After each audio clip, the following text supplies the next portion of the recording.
ناظرین،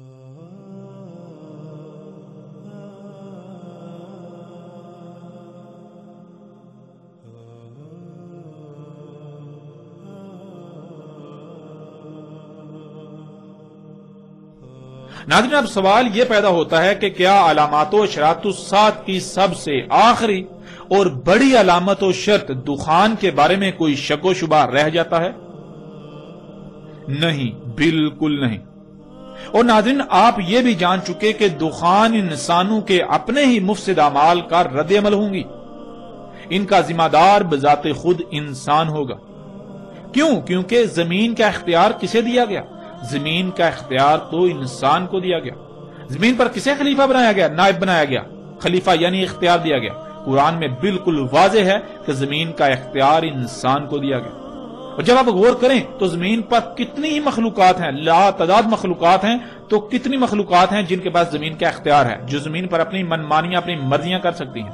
جب آپ غور کریں گے تو آپ کے سامنے حقیقت کھل کر سامنے آ جائے گی کہ واحد ایک ہی مخلوق ہے جس کو زمین پر اختیار حاصل ہے، جن کو باقی مخلوقات پر بھی اختیار حاصل ہے، اور وہ آپ ہیں، انسان۔ اور ناظرین، آپ یہ بھی جان چکے دخان انسانوں کے اپنے ہی مفسد اعمال کا رد عمل ہوں گی۔ ان کا ذمہ دار انسان بذات خود ہوگا۔ ان کا ذمہ دار بذات خود انسان ہوگا۔ اور ناظرین، کیا یہ دخان الساعۃ کی علام ہے؟ یعنی کیا یہ دخان الساعۃ کا علام ہے؟ یعنی یہ اس بات کی علامت ثابت ہوتی ہیں کہ الساعۃ ایک عظیم تباہی سر پر آ چکی جو کہ ان قریب آنے والی ہے۔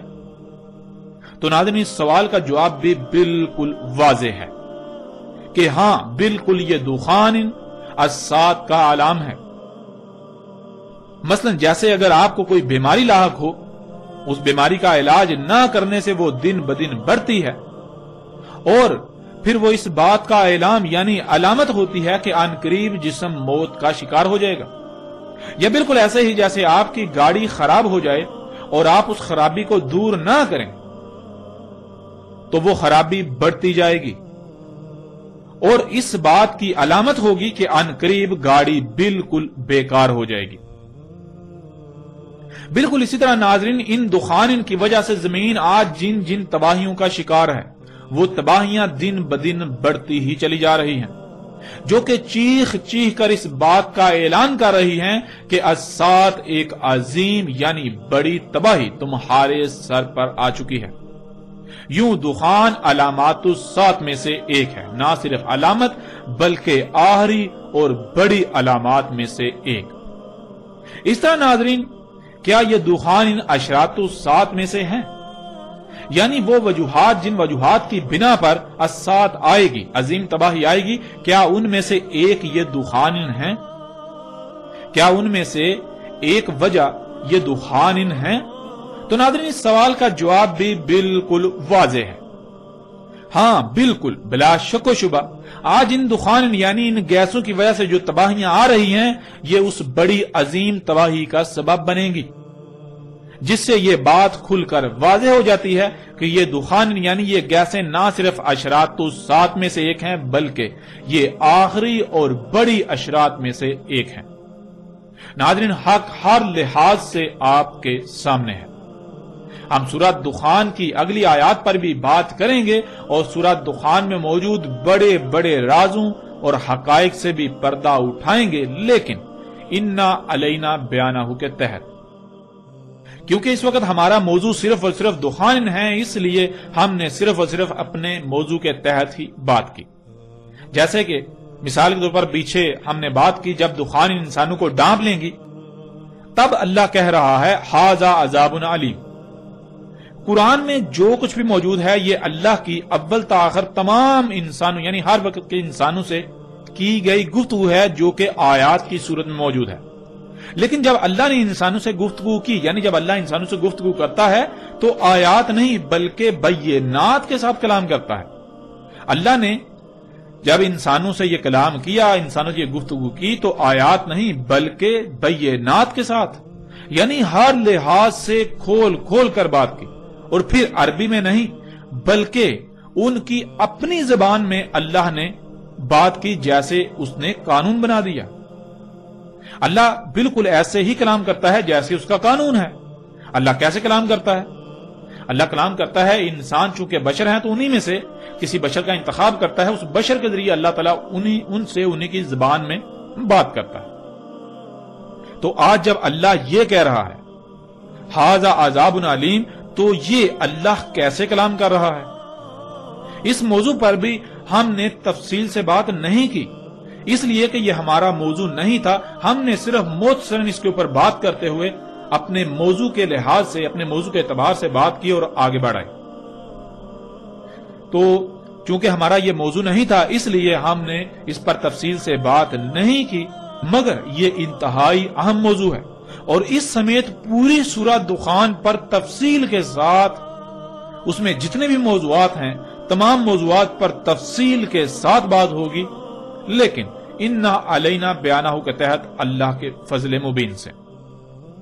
ناظرین، ایک اور بات جو انتہائی اہم ہے، قرآن علامات الساعت کی سب سے آخری علامت عیسیٰ ابن مریم رسول اللہ صلی اللہ علیہ وآلہ وسلم کی بعثت کو قرار دیتا ہے، اور اشراط الساعت یعنی جن وجوہات کی بنا پر ساعت آئے گی،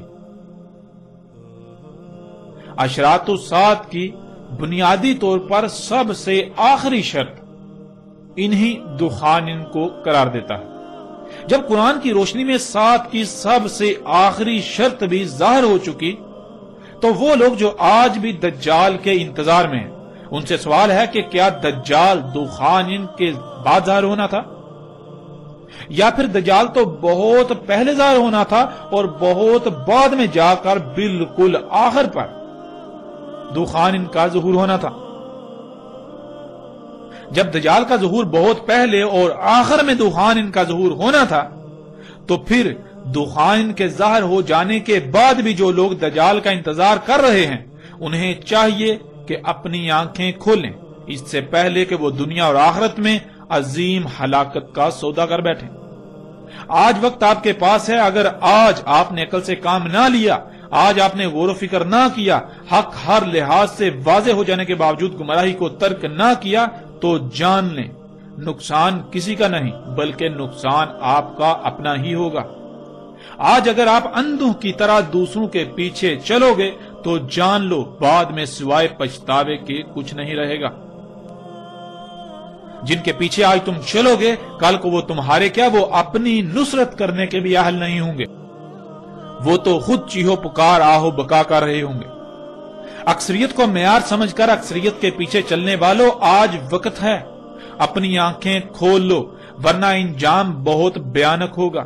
تب چیہو گے، چلاؤ گے، لیکن تب تمہارے پاس سوائے پچھتاوے کے کچھ نہیں رہے گا۔ جان لو حق ہر لحاظ سے کھل کھل کر واضح ہو چکا۔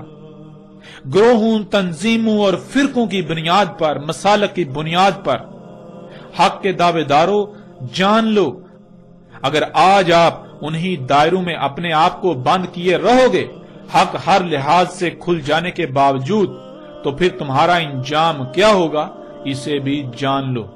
پھر تمہارے پاس بعد میں سوائے پچھتاوے کے کچھ نہیں رہے گا۔ اور اگر تم سچے ہو تو آؤ خود کو سچا ثابت کرو، اور اگر محض گالم گلوچ، الزام تراشی اور دوسروں کو حق سے روکنا ہی تمہاری سچائی کی علامت ہے، تو جان لو تم بدترین مشرک ہو۔ کوئی مومن ایسا نہیں کر سکتا۔ مومن تو اللہ کا اسم ہے، المومن۔ مومن گالم گلوچ نہیں کرتا، یہ تو باطل کی نشانی ہے۔ خواہ یہاں تک یقین کیوں نہ ہو کہ سامنے باطل ہے، حق کبھی نہیں روکتا، بلکہ حق تو کہتا ہے کہ اپنے گھوڑے دوڑا لو، اپنی تحقیق کر لو، اگر وہ حق ثابت ہو جائے تو اسے اخذ کر لینا۔ حق ایسا اس لیے کہتا ہے کیونکہ اسے علم ہے کہ میں حق ہوں، باطل اس کا مقابلہ نہیں کر سکتا۔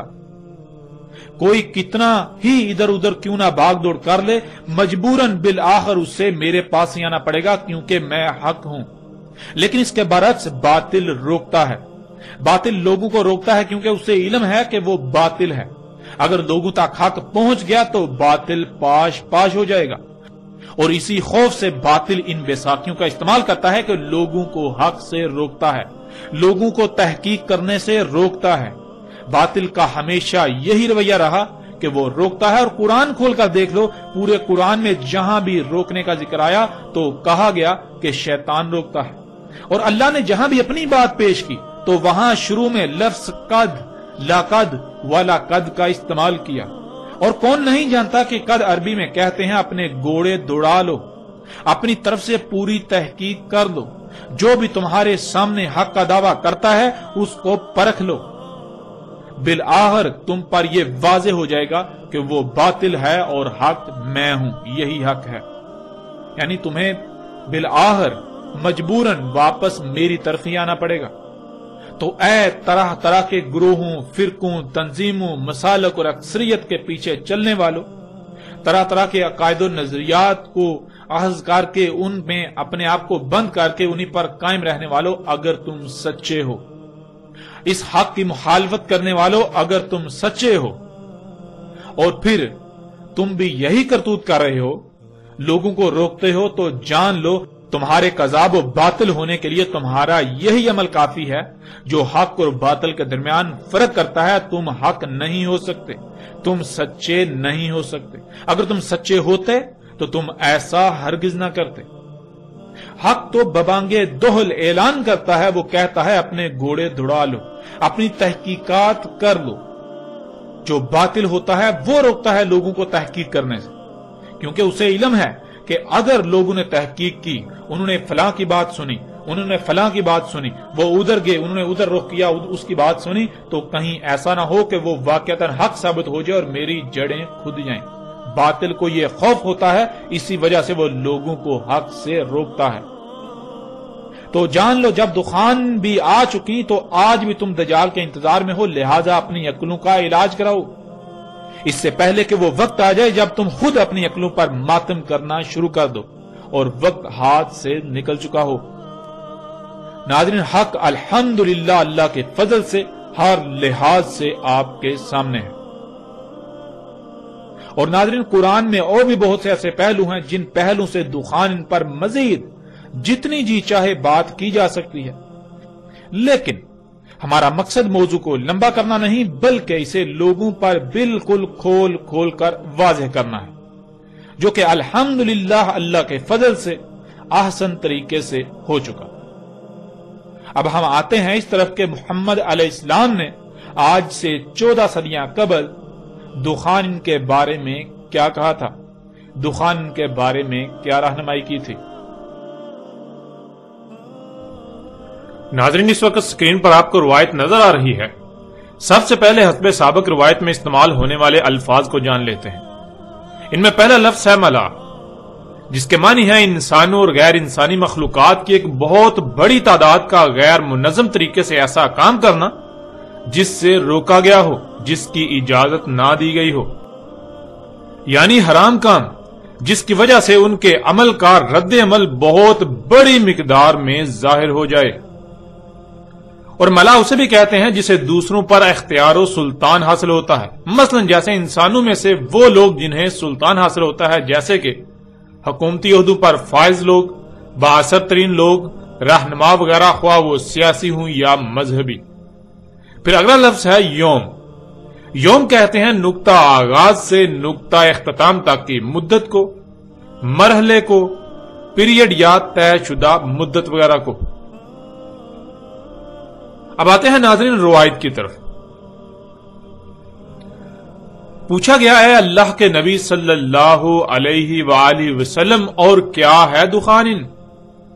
رسول اللہ صلی اللہ علیہ وآلہ وسلم نے جواب دیا، یہ آیت ہے فَارْتَقِبْ يَوْمَ يَأْتِي السَّمَاءُ بِدُخَانٍ مُبِينٍ، یعنی تمہیں آسمان و زمین اور جو کچھ بھی ان میں ہے ان کی تخلیق کے بارے میں ہر لحاظ سے واضح کر دیا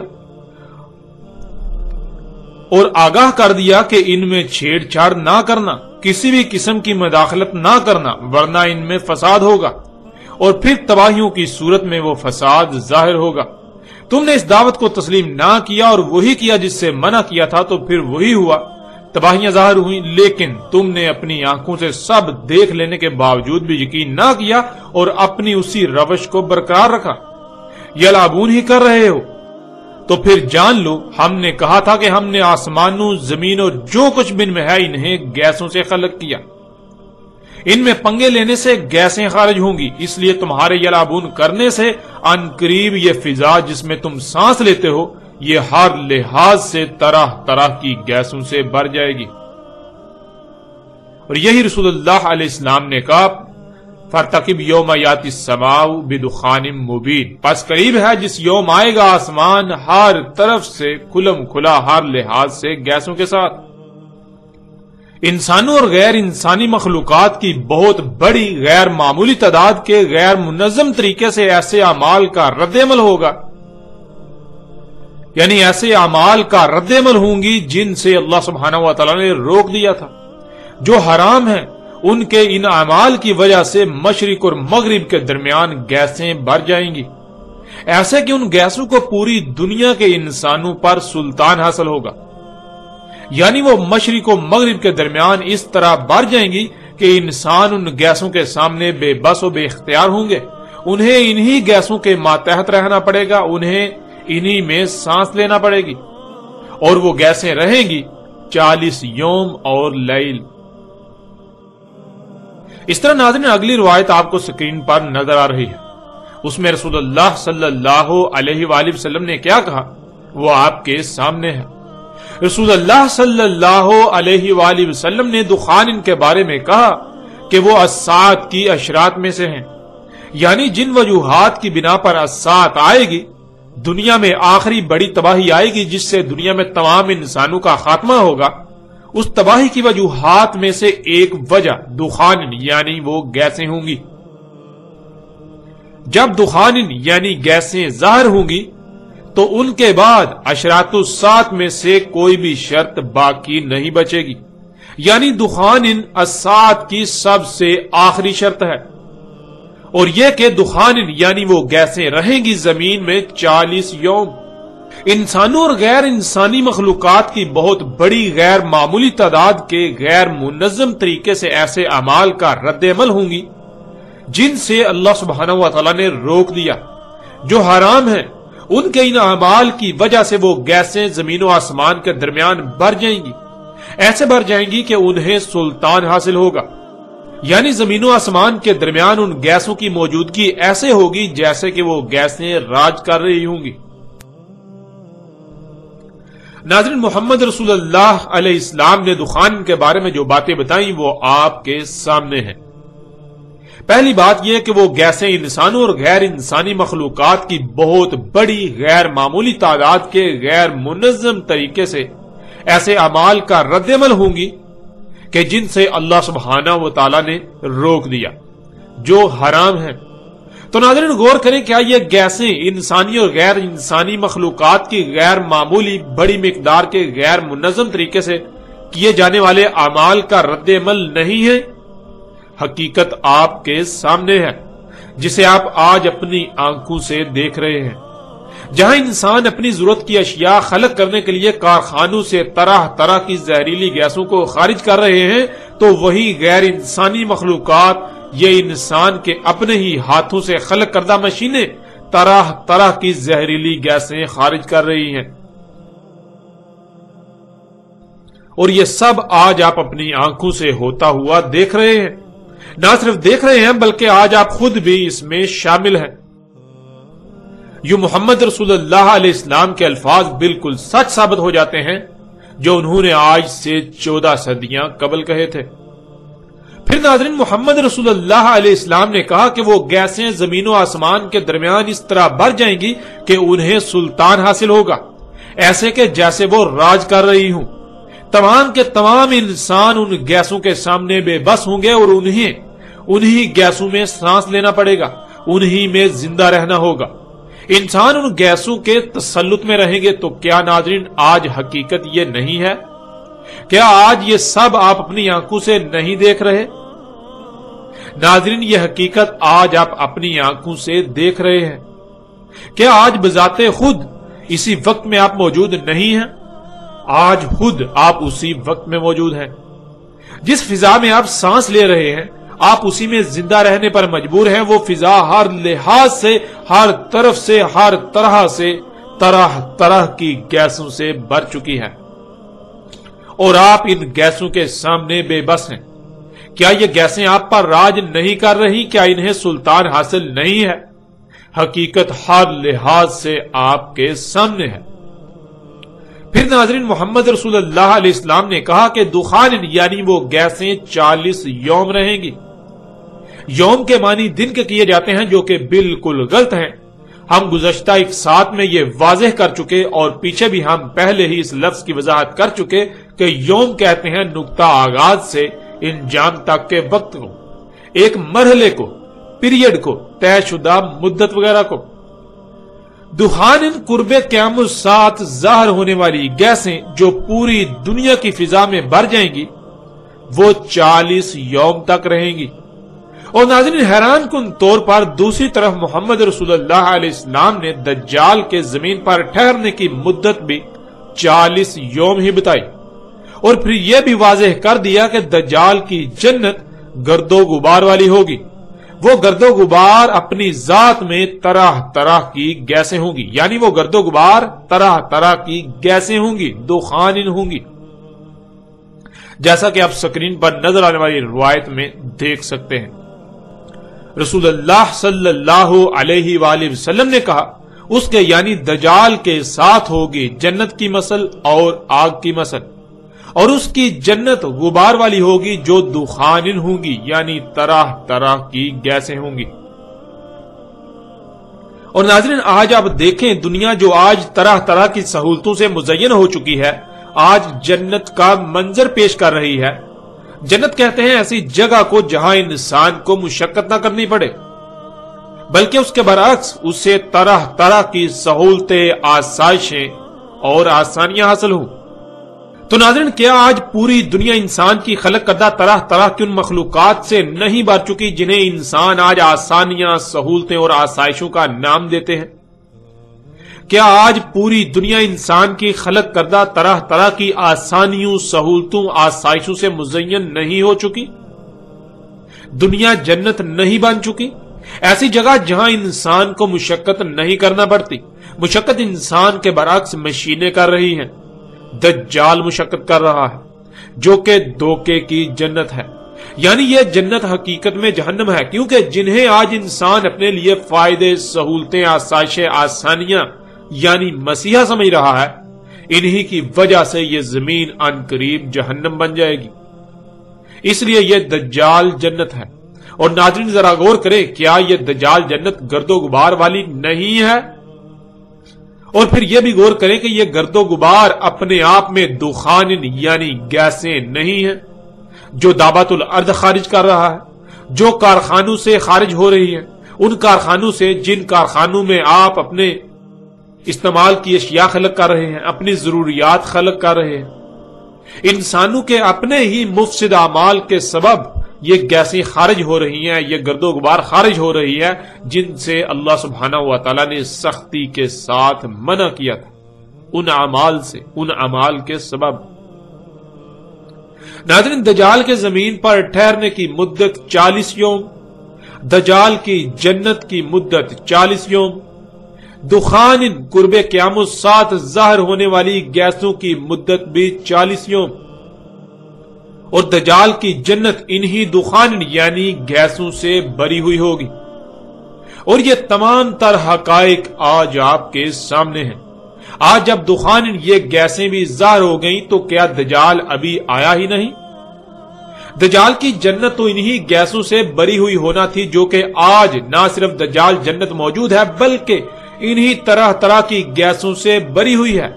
دجال کی گرد و غبار والی جنت جو کہ طرح طرح کی دخان یعنی گیسیں ہیں، ان گیسوں سے بری ہوئی جنت آج موجود ہے، لیکن دجال ابھی آیا ہی نہیں۔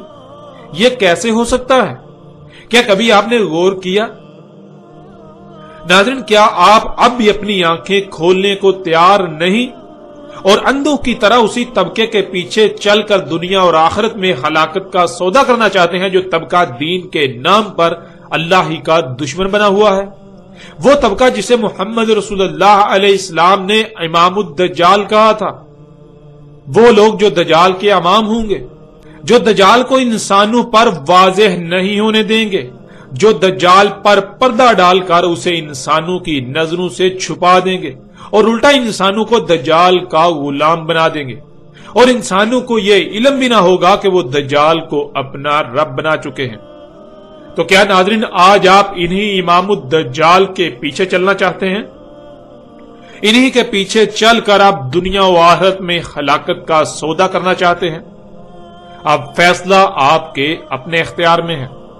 حق ہر لحاظ سے آپ پر واضح ہو چکا۔ پھر ناظرین محمد رسول اللہ علیہ السلام نے کہا تھا کہ دخان ان اشراط الساعۃ کی سب سے آخری شرط ہوں گی، دخان کے بعد کوئی شرط نہیں بچے گی۔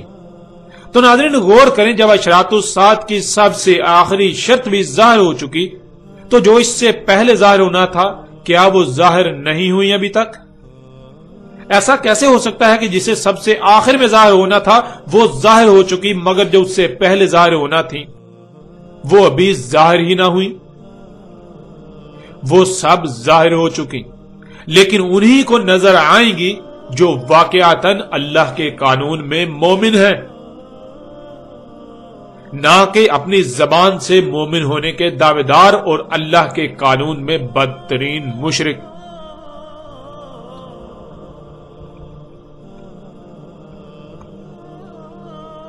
آج جب الساعۃ کی سب سے آخری شرط دخان طرح طرح کی گیسیں بھی ظاہر ہو چکی تو وہ لوگ جو ابھی بھی دجال کے انتظار میں ہیں، جو ابھی تک دجال اور دابت الارض سمیت باقی علامات و اشراط کے انتظار میں ہیں، انہیں چاہیے کہ وہ اپنی عقلوں کا علاج کروائیں۔ انہیں بے شک ہماری یہ بات ناگوار گزرے، لیکن یہ اٹل حقیقت ہے کہ ایسے لوگ شر الدواب ہیں۔ ایسے لوگ اللہ کے قانون میں حیات نہیں ہیں بلکہ اموات ہیں۔ ایسے لوگ اللہ کے قانون میں قبروں میں ہیں، ایسے لوگ اللہ کے قانون میں اندھے ہیں۔ حق اس قدر واضح ہونے کے باوجود بھی اگر انہیں نظر نہیں آتا تو پھر جان لیں ان قریب انہیں نظر آئے گا، لیکن فرق یہ ہوگا کہ تب انہیں کہا جائے گا کہ اب انکار کرو، لیکن تب ماننے کی ضد کریں گے کہ ہم مانتے ہیں یہ حق ہے، ہاں ہم مانتے ہیں یہ حق ہے، لیکن تب ماننا کوئی نفع نہیں دے گا۔ وہ ماننا فرعون کے ماننے کی مثل ہوگا۔ اور اے پوری دنیا کے انسانوں یہ بھی جان لو وقت ختم ہو چکا، بہت جلد تم اپنی آنکھوں سے وہ دیکھنے والے ہو کہ تمہاری آنکھیں پھٹی کی پھٹی رہ جائیں گی۔ آج وقت ہے اپنی آنکھیں کھول لو، ورنہ اپنے کان کھول کر سن لو کہ تمہارے ساتھ بھی بالکل وہی ہونے والا ہے جو قوم عاد کے ساتھ ہوا، جو قوم سمود کے ساتھ ہوا اور جو قوم نوح کے ساتھ ہوا۔ عذاب عظیم تمہارے سر پر آ چکا ہے، القاریہ تمہارے سر پر آ چکی ہے، پھر اس سے تھوڑی ہی دیر بعد الساعۃ بھی تمہارے سر پر آ چکی ہے۔ ناظرین الحمدللہ اشراط الساعۃ کی سب سے آخری شرط دخان ان پر ہر لحاظ سے کھل کر بات ہو چکی اور ہر لحاظ سے ہر پہلو سے حق واضح ہو چکا، جس کا انکار اب کسی کے لیے بھی ممکن نہیں رہا سوائے اتمام حجت کے۔ اب ناظرین فیصلہ آپ کے ہاتھ میں ہے، آیا آپ اس حق کو تسلیم کرتے ہیں اور دنیا اور آخرت میں فلاح کا سودا کرتے ہیں، یا پھر آپ حق ہر لحاظ سے واضح ہو جانے کے باوجود بھی اسے نظر انداز کرتے ہیں اور دنیا و آخرت میں اپنے لیے ہلاکت کا سودا کرتے ہیں، عذاب عظیم کا سودا کرتے ہیں۔ اب ناظرین آئندہ ہم بات کریں گے اس آگ پر جسے قرب قیامت الساعۃ ظاہر ہونا تھا اور انسانوں کو شام میں اکٹھا کرنا تھا۔